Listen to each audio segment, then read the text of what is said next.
Can you hear me? Okay, good. It's been suggested I say something about vows. Not the content, I'm not qualified to do that. But I think something a little bit about the benefits, why we want to take them, and commitments. We have vows, which is a decision to not do something, and a commitment, which is a decision to do something. As the Lamas would tell us when they talk about enthusiastic perseverance and the 6 perfections, when we're really convinced about the benefits of something, then you will only want to do it, you know. So I think part of our problem with vows, I just want to dig a little bit deep into our assumptions. I think we come from a very dualistic view of punishment and reward. You know, I was a good Catholic, and morality by definition is doing what God said, and if you don't, you get punished. But I mean, that's also our view, I think, in the ordinary world. You know, we have this very strong view about punishment and reward. So we feel like someone's squashing instructions upon us, sort of restraining us from doing nice things. So it's rather a childish view. So let's look at the assumptions, unpack our assumptions. But I think first, maybe we should look at what's the point of it, what's this job we're trying to do? And I think it's conveyed so perfectly in the word Buddha, Sangye, the Tibetan. The etymology is very tasty. Sang implies the utter eradication from our mind of all neuroses, all delusions, all the misconceptions, all the nonsense. And then Gye implies the development to perfection of all the other stuff, the good stuff, wisdom, clarity. These are at the core of our being. I mean, that's a really simple concept. So if that's the end result, that tells us the job, doesn't it? The job is to rid the mind of all the rubbish and grow all the goodness. That's Buddha. So why is it so hard? Well, according to Buddha, as we know, our mind is beginningless, and so our minds are imbued with all the beginningless delusions, all the neuroses, all the nonsense. They completely permeate our minds, you know. So it's not so easy to do it. So we also have body and speech, and that's our problem. As Lama Yeshe says, you know, the 5 senses have a bad reputation. So our first job, and this is in the Lam Rim, isn't it? Our first job is to subdue our body and speech. Well, why should we? Because they're driven by the delusions and they just make a mess. So to understand this, we have to understand the simple principle of karma. Buddha's view of the universe, a natural law, you know. He didn't make it up. No one's running it. It's not punishment. It's not reward. There's no punisher. There's no rewarder in Buddhism. We do it to ourselves, you know. As His Holiness says, karma's like self-creation. We're the boss. But we're so demented we don't think we are, you know, so we have to realise that. So karma's the law that runs the universe. Karma's the law in which everybody's lives are determined by. So we've got to work first on the body and speech. They're the servants of our mind. We've got to subdue them. Okay, so a vow then, if it's a decision to refrain from something, you know, and then we hear it in the typical way. We get all distressed and kind of guilty and neurotic. I mean, it's kind of absurd, you know. If you analyse, it's just learning to mould your behaviour in a certain way, so that the job you really want to do, as Lama Yeshe puts it, which is when you really become a Buddhist, work on your mind, lessen the delusions, and grow the goodness. Then we should be so delighted to want to do that. You know, and that's what's stressed in the very beginning. Entry-level junior school, grade 1 in Buddhism is abide by the laws of karma. Buddha suggests we back off and don't do this and don't do that and don't do this. Well, I mean, so does Jesus. So does your grandma. But what's Buddha's reason? The crucial difference is Buddha's reason. Jesus' reason for telling us not to kill is because God said, and I'm not criticising, but that's crucial to understand. My Jesuit priest friend, when I asked him what by definition is a sin, he said by definition a sin is doing what God said not to do. And that's reasonable if there is a boss who runs the universe and who made us and made the laws. Well, Buddha doesn't have a view like that. He argues with that. He says, you know, we don't need creating. We do fine creating ourselves. So Buddha says don't kill. Why? Well, first he defines a negative action as one that harms another. The major level is first level. At least, so he exhorts us to refrain at least from doing the heavy-duty negative actions with our body and speech that harm others. But why? His reason why is different. At the beginning, it's not because it's an action that harms another. At the beginning, and this is the fundamental point about all of the Buddha's path, is because it has an impact upon us, because we create ourselves. So he exhorts us not to kill because he says, if you kill, Robina, you sow seeds in your mind that won't go away because everything you think and do and say leaves seeds in your mind. It's just a natural law, and they're going to ripen at some point unless you do something about it. And so an action that's a negative one, which is an action of killing, impelled by a neurotic state of mind, aversion or attachment or whatever, will necessarily program your mind, sow seeds in your mind that will ripen in the future as you're suffering. So who wants suffering? We do not. So then, okay, a vow, the benefit of a vow then is it's for our sake. We're the beneficiaries. But let's look at it, even unpack a little bit more what this vow, the word vow. But if you're driving a car, in the beginning there's 10 little instructions. 7 of them are about the body and speech. It's like nothing. 7, Buddha would exhort us to refrain from 7 little baby actions. But if you learn to drive a car, if you labelled it that way, you probably have to memorise 100 things not to do. But you don't call them vows. You vow, I promise, not to put the foot on the accelerator simultaneously with the brakes.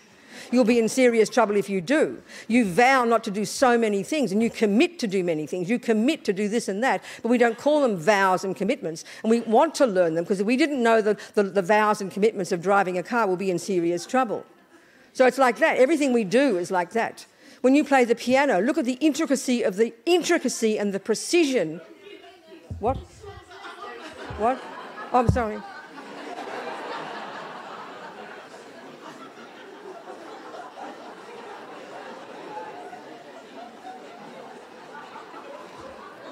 I forget.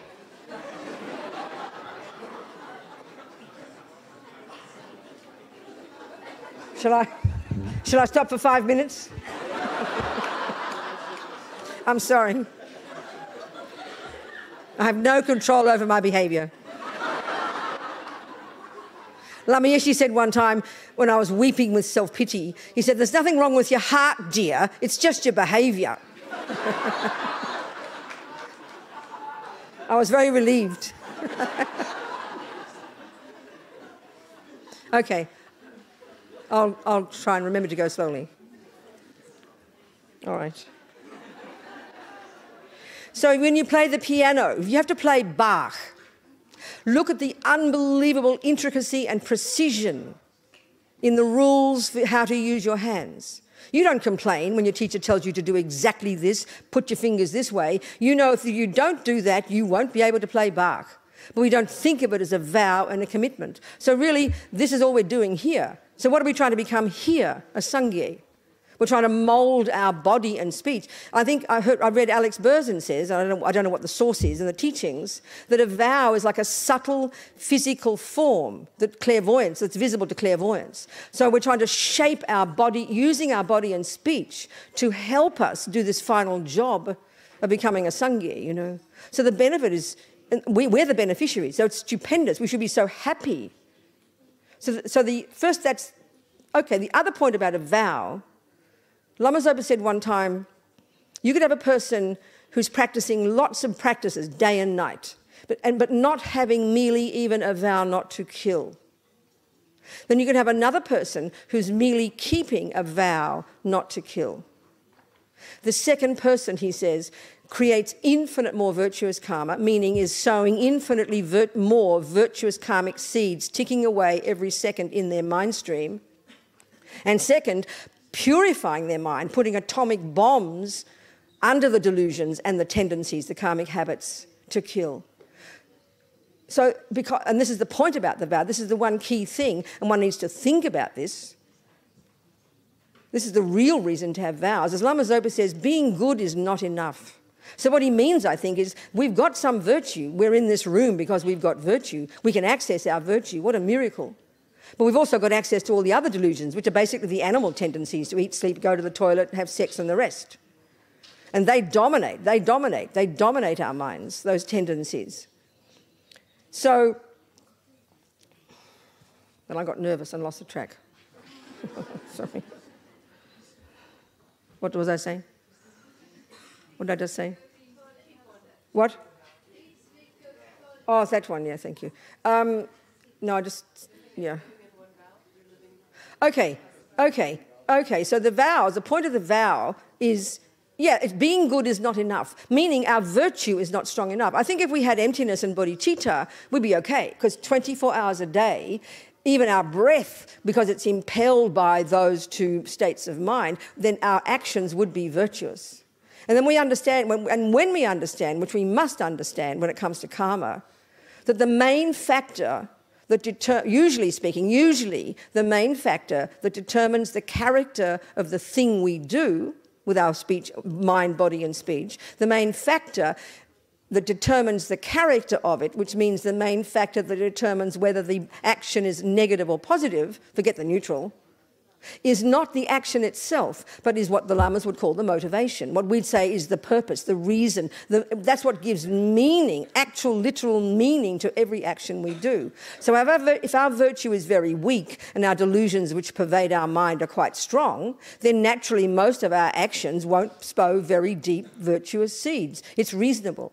But the other major point about the vows is if, you know, as the Buddha says, these vows, and as Lama Zopa is implying, when you've got your vows and keep them purely, then they pervade your mind 24 hours a day. So every second of the day, when you're asleep, when you're in the pub drinking your beer, assuming you haven't got a vow not to drink, when you're having the best fun in the planet, 24 hours a day, you're ticking over virtuous karmic seeds and putting atomic bonds under your delusion. So being good is not enough. So when we get this, we should be crying with sadness not to live in vows, rather than thinking of them as somebody telling us what not to do. I mean, that's ridiculous. We should want to know the vows and be so happy to live in them, you know. And that's so then what are the vows? And we've got the first level, as Geshe-la told us yesterday, the three principal aspects of the path, which replicates the three stages of the Lam Rim. You know, junior, as His Holiness says, it's like the education system. So the first level, entry level, junior school, the lowest scope, and the next scope, you know, which is like the wisdom wing. That's the vows of the individual liberation, pratimoksha, the vows of monks and nuns, and the vows of lay people. The first level. And the main purpose of those is to help us refrain from harming others, because we don't want to suffer in the future, because everything we think and do and say leaves seeds in our mind. And so it's mainly to protect us. They're like, there's no wiggle room. You just don't kill, don't steal, don't lie, etc. There are 5 of them, 4 from those 10 and then 1 extra, no intoxicants. So then 24 hours a day of living in those vows without, and that's the point, the motivation is the crucial one, but if you've got vows, it seems to me they overpower that. They're even because of the potency of vows, even when you're not intending to not kill. And that's the point. Right now in this room, we're probably not thinking, I will not kill, which is the very meaning of intention. And intention is the real essential meaning of the word karma, mental action, intention.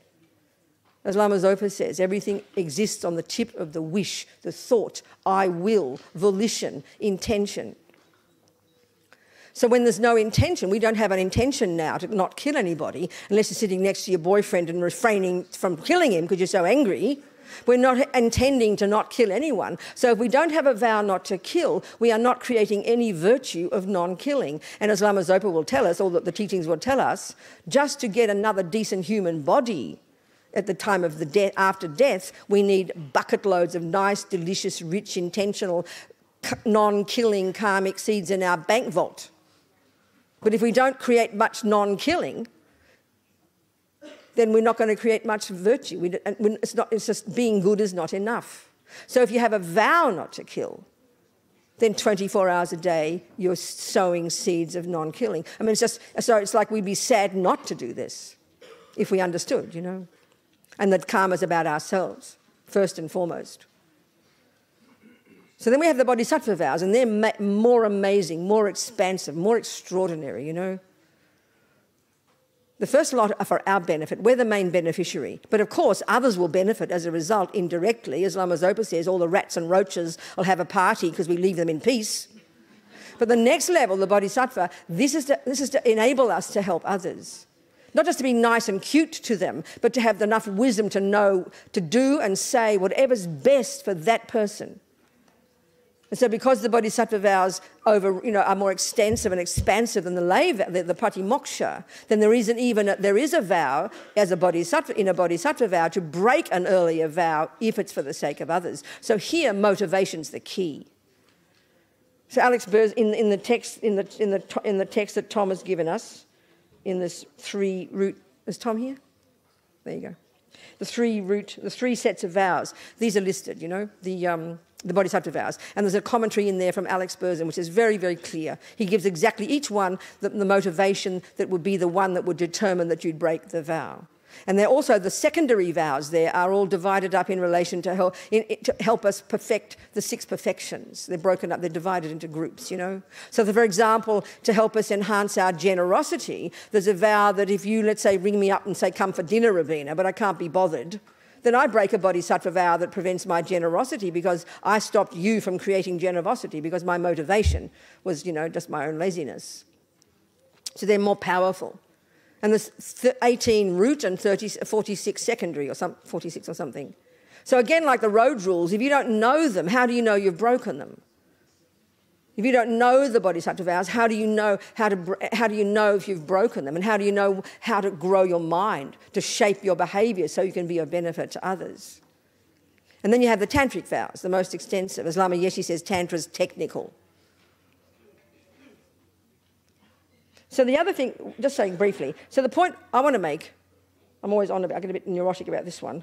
A few years ago in one of the centres, people had taken initiation from His Holiness, Kala Chakra, and they asked me to help them go through learning what we're supposed to do and what we're not supposed to do. Well, it's never in one place, and with respect to Tom, it is also not everything is in here, Tom.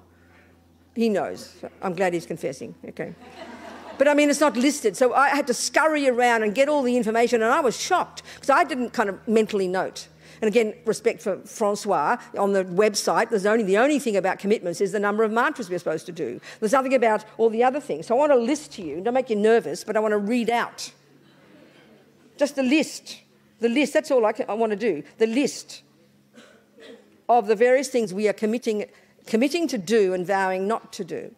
Again, probably all of these are only a fraction of what you commit to do and vow not to do when you drive a car. Please remember that. Don't get nervous, you know. So I counted about 18 things, 18 categories of things, not 18, more than that, but 18 categories of things. So I'll just list them. And then I'm sure during the retreat, Venerable Chantal is going to organise teachings on all these so you know what you're doing, you know.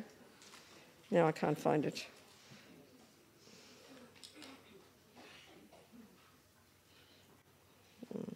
It went away out of my reading now. Okay. Sorry.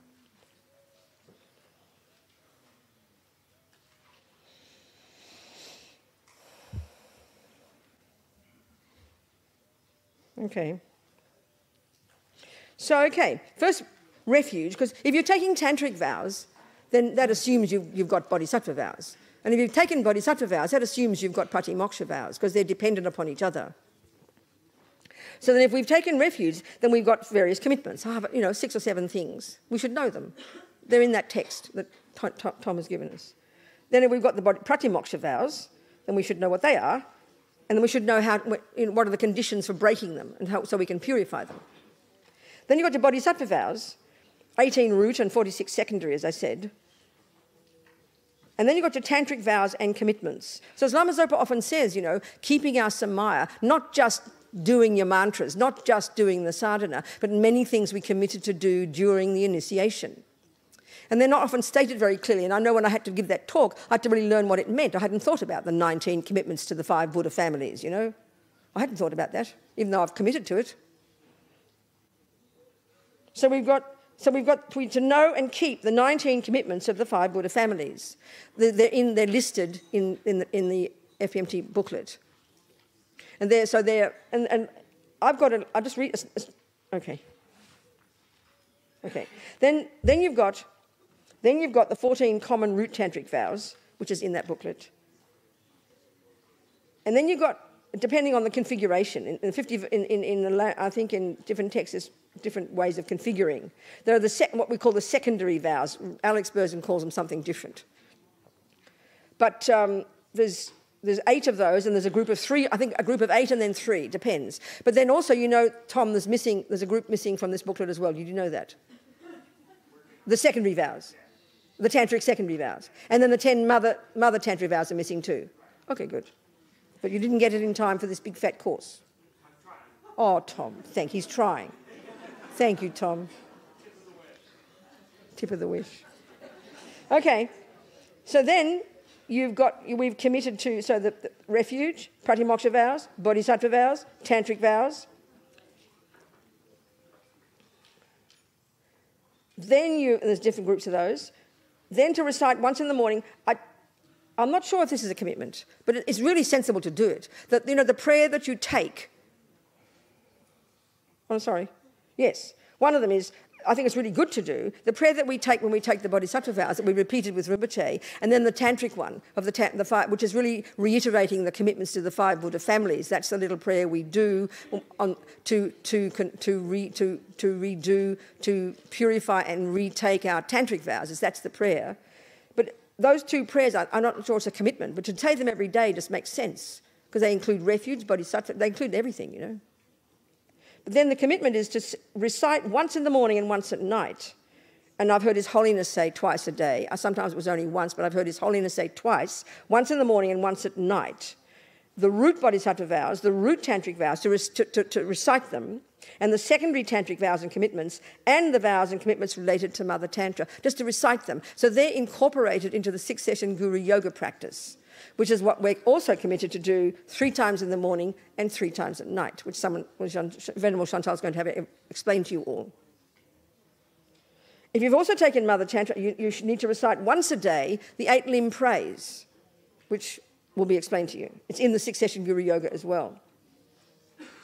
If you've also taken Mother Tantra, and this is Mother Tantra, as Rinpoche is saying, we need to offer tsog twice a month, on the 10th and 25th of the Tibetan calendar.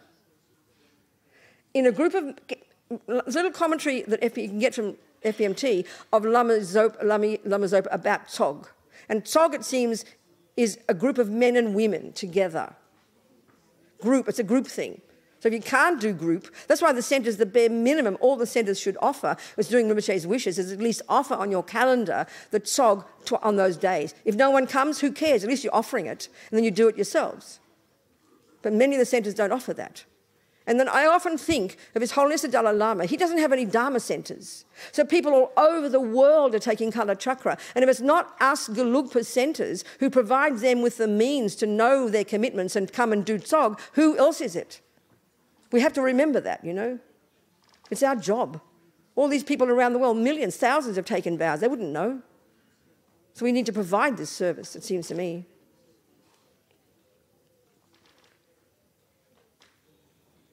And then it must be a commitment to purify every day, but maybe it's not. But as Lama Zopa says, we are insane not to do the 4 opponent powers every day, not to purify. That's back in junior school. The first level, entry level, junior school, grade 1, as Lama Zopa puts it, is back off and don't harm sentient beings. Next level of practice, immediate, is to take care, purify, put atomic bombs under the karmic seeds we've already planted in countless lifetimes to prevent them from ripening as our suffering, for our sake. And this is the point about the first of the 4 opponent powers. It's called regret.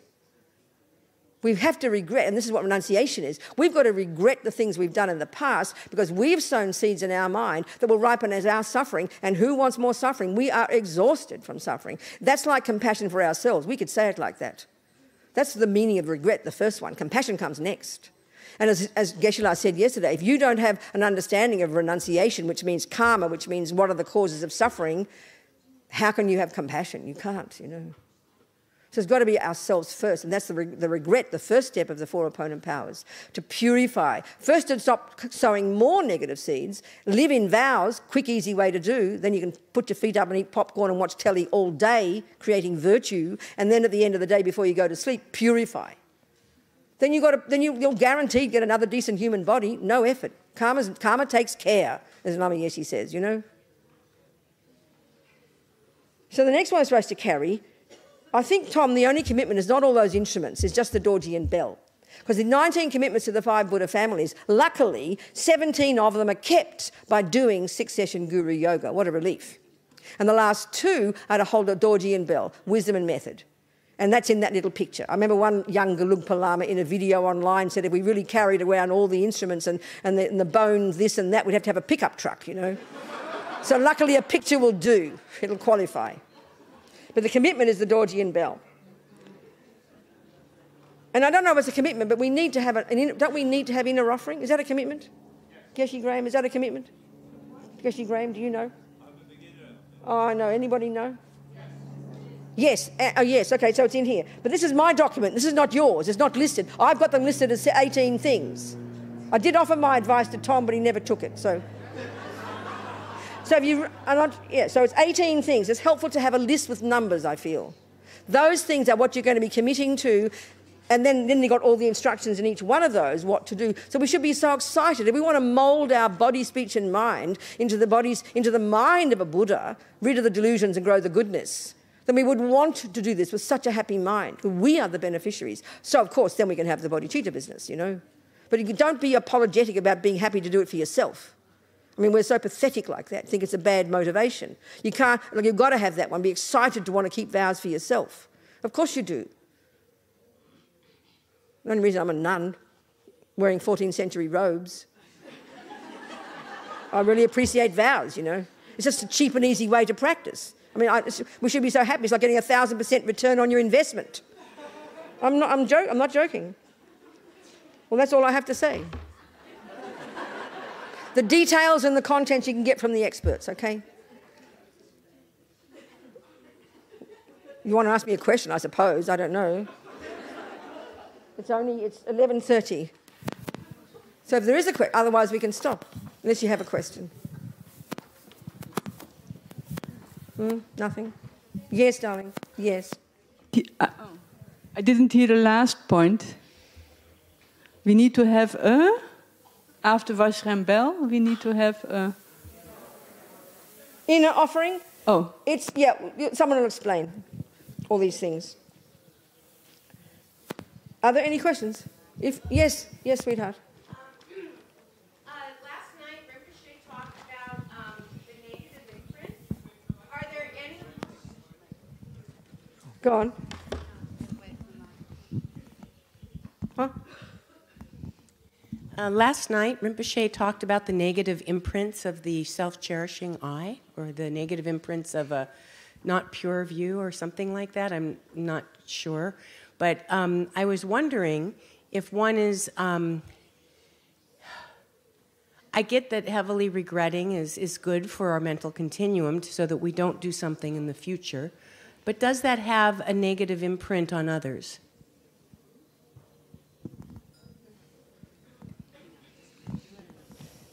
Well, we just need a really basic understanding of karma to answer that question.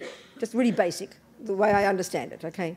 The Buddha's idea is, this is Buddha's observation. It's not, he didn't make this up. He's not a boss. He's not a creator. He didn't invent this. There's no equivalent in Buddhism of God's law, like we think of God's law, you know. So the natural law of the universe, as far as Buddha is concerned, it's his observation, is that every millisecond of what any sentient being thinks and does and says, every millisecond, without exception, kind of programs the mind, or they would say sows seeds in the mind. Similar to the action. There's details about it, but as I mentioned before, the key factor that determines whether the seed you grow in your mind, put into your mind, is a so-called negative or positive one, is determined mainly by the energy that impels it, anger or attachment or love or kindness. Do you understand? So any action we do that's labelled as negative, that sows a seed in the mind, that will eventually ripen in the future, this is just the natural law of karma, as my suffering, and it ripens in any of four ways. 1, a type of rebirth. 2, a tendency to keep doing it. 3, an experience like it happening to us.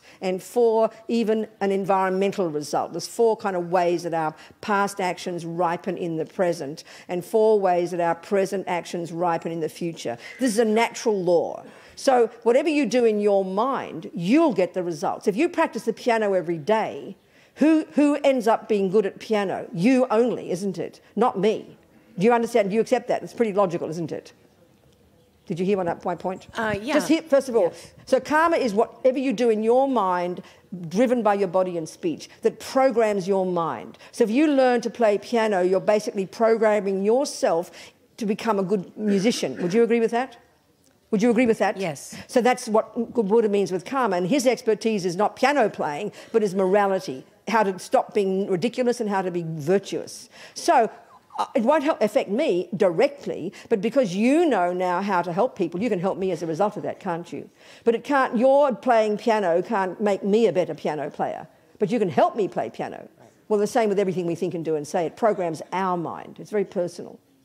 But because everything's interdependent, we impact upon each other, don't we? Yes. Do you understand? Yes. That's so what I was regret is asking the about. first, this is the purification practice. As Lama Yeshe says, there's no karma we can't purify. Everything's impermanent. So the practice of the end of the day that Rinpoche says we're insane not to do is again, this psychological process. First, it's a good way to remember them as the 4 R's. Okay, there's a different order, but I like this way. The first is you acknowledge, oh, I did dumb things. I killed, I lied, I stole, I badmouthed my boyfriend, whatever, at the end of the day, and you regret it. But as His Holiness says, when he answered, a person asked him the difference between regret and guilt, and this is massive for us, okay? Because we have this dualistic view of I'm a bad person, which is the function of our ego grasping, don't blame your Catholic mother and your Jewish mother for this. It's just inbuilt in our mind because of ego grasping. Then the first thing we do is I did this, I did that. As His Holiness says, guilt is you look in the past and you say, I did this and I did that and I did this, and then you conclude, and I'm a bad person, right? We do that, don't we? So regret is a much more intelligent, wholesome attitude. And the Lamas always use the analogy of having taken poison. So when we understand the basic principle of karma, that everything I think and do and say sows seeds in my mind that will ripen as my happiness and my suffering, we really will want to pay attention, won't we? We only want the good stuff and don't want the bad stuff. So when we recognise we did dumb things and sowed negative seeds in our mind, the attitude of regret, the first part's the same, as His Holiness says. I did do this and I did do that and I did do this, but the second part, and we have to really practice thinking this. We have to say, what can I do to fix it? That's wholesome, that's intelligent. So naturally, if you've eaten poison, the first thing you say is, oh my God, what an idiot, I can't believe it. What can I do to fix it? You don't go, oh, I ate poison, I'm a bad person. And you're getting sicker and sicker every day. I mean, that's really very absurd, right? But that's our tendency. We kind of sink into this kind of, very unhappy self-hate. Because look at anger. You did this and you did that and you did this and you're a bad person. So guilt is just self-hate. And it's a tendency. It's just a habit we have. So regret is an intelligent one. And it's kind of like it's grown up. We're taking responsibility. We're acknowledging, you know what, I did do this and I did do that. But I don't want suffering. And you're talking to yourself here, not Buddha. You can have Buddha in there as well. You're doing this for yourself. I'm sick of suffering, Robina. What can I do? Second step, rely on the Buddha. Thank goodness I've got a decent doctor. You rely upon the Buddha, whose methods we will then practice, because we do the fixing. Buddha doesn't do the fixing, we do it. But you rely upon the Buddha. Do you understand? So the second part is then you're happy to have the Buddha and his method. So we do it in a formal way, and I'm sure here you'll be led in a meditation where we visualise the Buddha above our head, etc., etc. But the second part of this second step, reliance, is where we now have compassion for those we've harmed. The first one, we have to spell it out. I regret. Why? Not just I regret from the depths of my heart. I regret those actions because I don't want further suffering. Then you have compassion, because nobody wants suffering, and I'm now going to regret, if you like, for the sake of others as well. And the third step, you do a practice, or the antidote, as they say, and that you'll do the practice here. And the fourth one, as Pabonka Rinpoche says, is the most important. You make a decision to not do it again. Do you understand? That's the learning from it. And there's no karma we can't purify. So this is a very uplifting practice. And again, as Rinpoche says, we are insane not to do it every day. Then we clean up our act. And then living in vows as well, then you've got all these amazing tools. You understand? So I'd like to just share something, if I can, just one word. I got from some nuns that was with Venerable Sarah once at Vajrapani. They were doing a meditation with us, helping us correct our positions of our body. And it came to me that when I had these negative blaming things, the self-I coming up, I came up with a new word, and it was just called learning. That's it. Well done. That's the point. And that's what I do with my grandchildren now. There you go. They will color on the walls, and I go, nope, learning. And we have a joke about it. Well done. Okay. Thank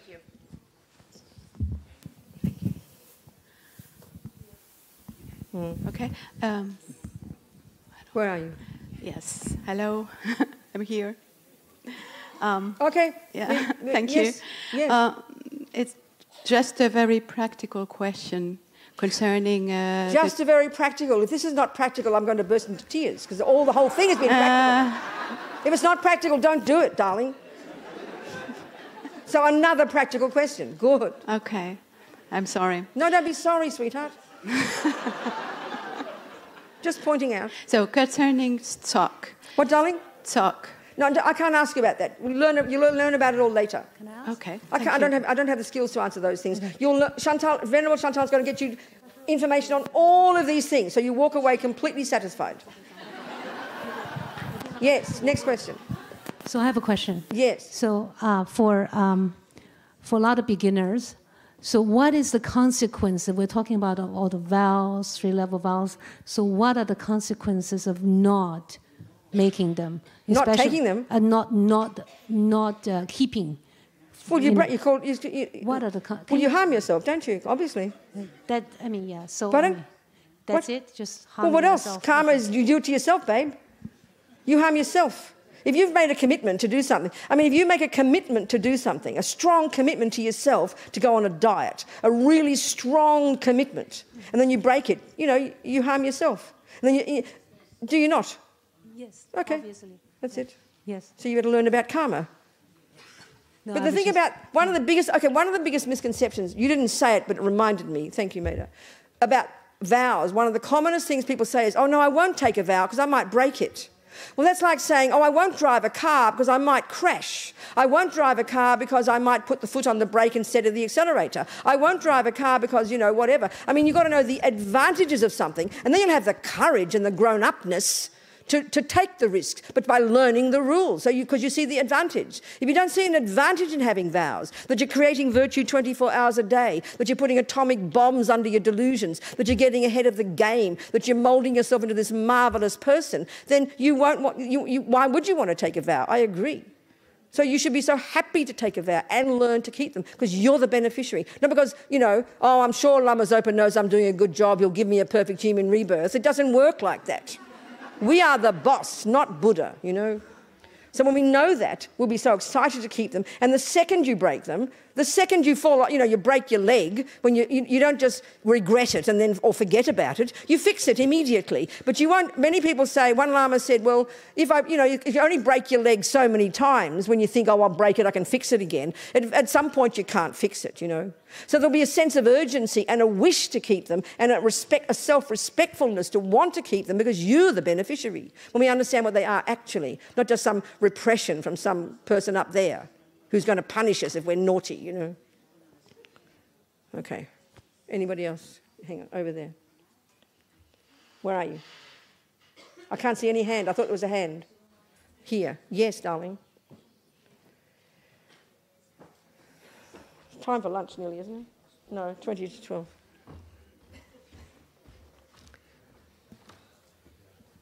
Yes. She's asking how it works when one breaks the vows. Can't hear so well, sweetie. She's asking about the effect it has to break vows, the effect it has on the guru.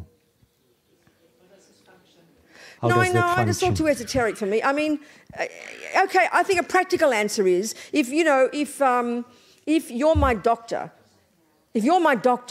and I rely upon you, and you give me all this advice and all this medicine, but I never take it and keep forgetting to follow up, eventually you won't give up on me, but you'll pay attention to the patients who need your help and who will do your wishes. So it's like that, I think.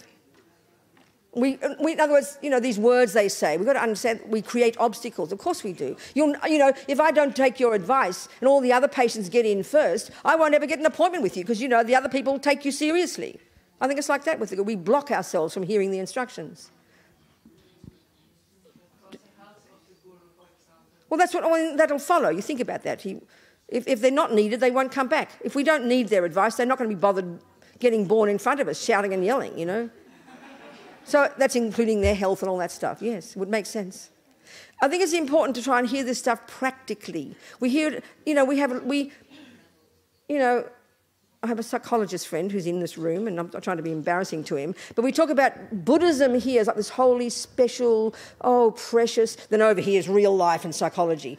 I mean, it is precious, but it's precious psychology. If there's a single word in Buddhism that isn't practical and can't be explained, then it doesn't exist, okay? Buddha says, by definition, that which exists is that which can be cognized by mind.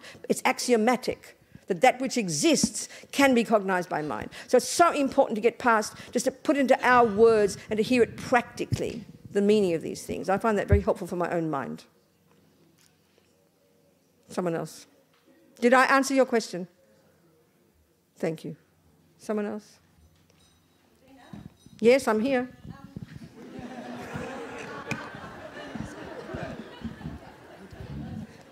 Please give the definition of Sangye. I can't see you, darling. Put your hand up. Oh, there you go. Okay, speak.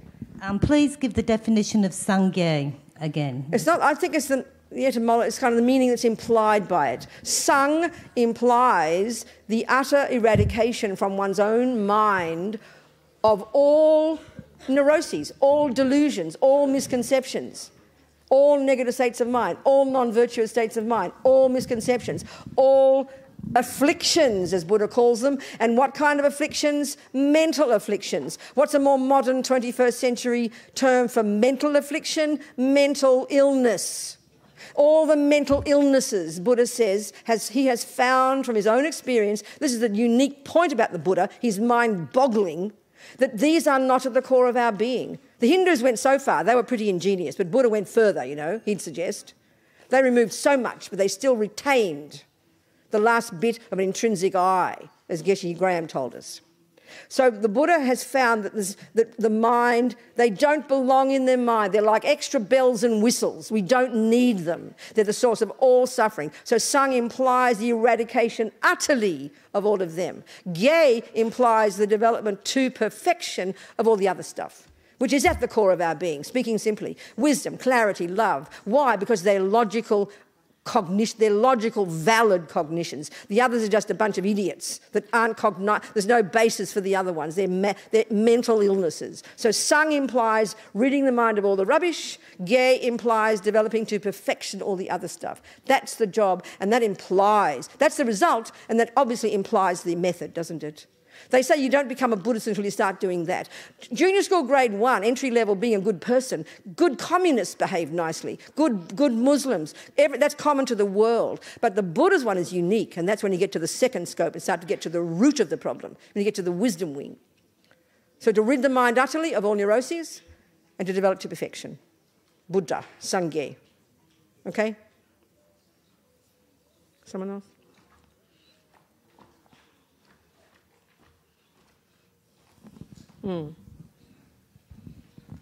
Excuse me.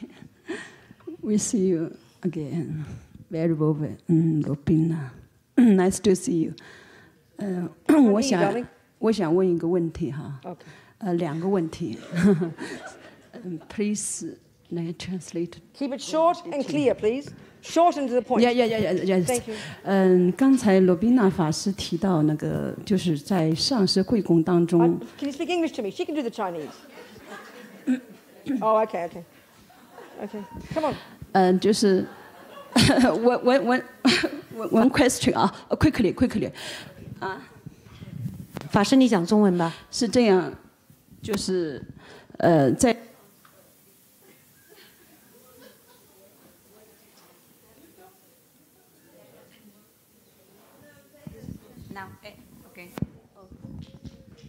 Very thank you 哈。那个第一个问题就是说，罗宾娜法师刚才说那个在上师会供当中，就是说月半哈，初始25要做2次会供。那么这2次会供是属于戒律吗？还是属于一个誓言 ？What's the question? The first question is regarding 誓言和戒律有什么区别 ？What? The first question is that 是如果没有做，那是不是破戒？首先第一个问题就是说，这2次会供是不是属于戒律部分，还是属于誓言部分？这是一个。第二个就是如果没有做这2次会供，哈，那属于不属于破戒，还是破犯誓言？属于密乘戒吗 ？What's the question? OK Yes. So first question is, the 2 times a month of the Cao, I is can't that answer anything like that. Venerable Chantal will give you all the instructions. 这些细节上面，请问 It's not my 想 job. 到 I 法 was giving 师 you。outline. 好，OK, I That's it. understand. Sorry. No Sorry. content. It's not my job. Yeah, yes, I'm it's sorry. okay. Thank you. 这 so 些 much. 细 Thank 节 you, 上面， thank ，Any 请问 other 想到法 questions 师。 before we go to lunch? No, that's it. Or before we line up for lunch? Yes? Just simple things. Junior school questions. Great. Junior school, high school. Go on. Letztes Jahr habe ich an einem See gesehen, dass Kinder eben sehr ausgezogen waren. Und dann kamen, als es kälter wurde, die Mücken schwarmweise heraus und haben die Kinder gestochen. Und die Eltern sagten, rennt weg, rennt weg, rennt weg. Okay. Und dann haben die 2-jährigen Kinder versucht, vor den Mücken wegzurennen. Okay. Burgle. Burgle. Mosquitoes. Mr. German. Okay, hier. Deutsch hier. Meine Frage ist, diese Phänomene nehmen ja zu. Was machen wir dann mit dem Töten der Mücken? Also es waren Schwärme, die haben richtig in der Gruppe angegriffen. Die Kinder hatten überhaupt keine Chance und hatten dicke Quaddeln auf den Körpern und konnten sich überhaupt nicht wehren. Was machen wir mit solchen Situationen? Thank you very much. No, I mean it. Thank you. Thank you. What is it? Last year I saw a group of children, small children, playing near a pool. And Near a pool, near a sea, near the sea. Yes. And they were naked, and Yes. many mosquitoes came, and Yes. they were biting the children. Yes. And the parents, they were telling them to run away. That's right. And there were so many mosquitoes. And just now my question is what Yes. we should do about it. I understand. I understand. To save the children from this Well, suffering. okay, I understand. Yeah.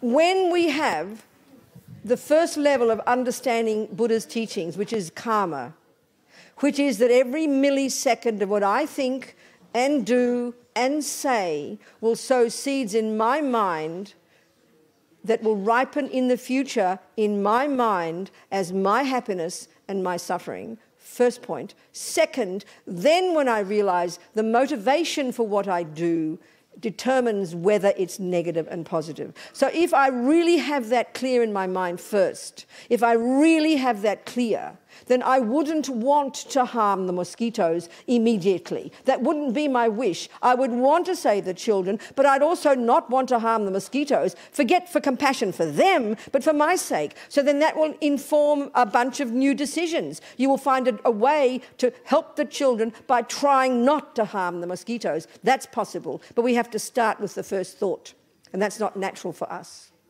It's not that easy. Life is full of dilemmas like this, but it's the starting point is to get really clear this basic principle of the fundamentals of the virtue and morality for the Buddha.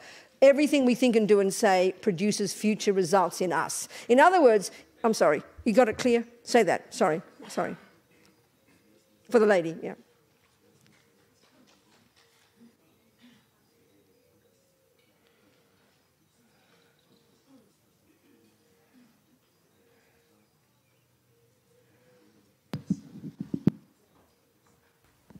That's a starting point. Has to be. Hello? So, wait, I haven't finished. You clear? Done? So the point is this, darling, listen, we hear this as religion, and then we hear practical over here.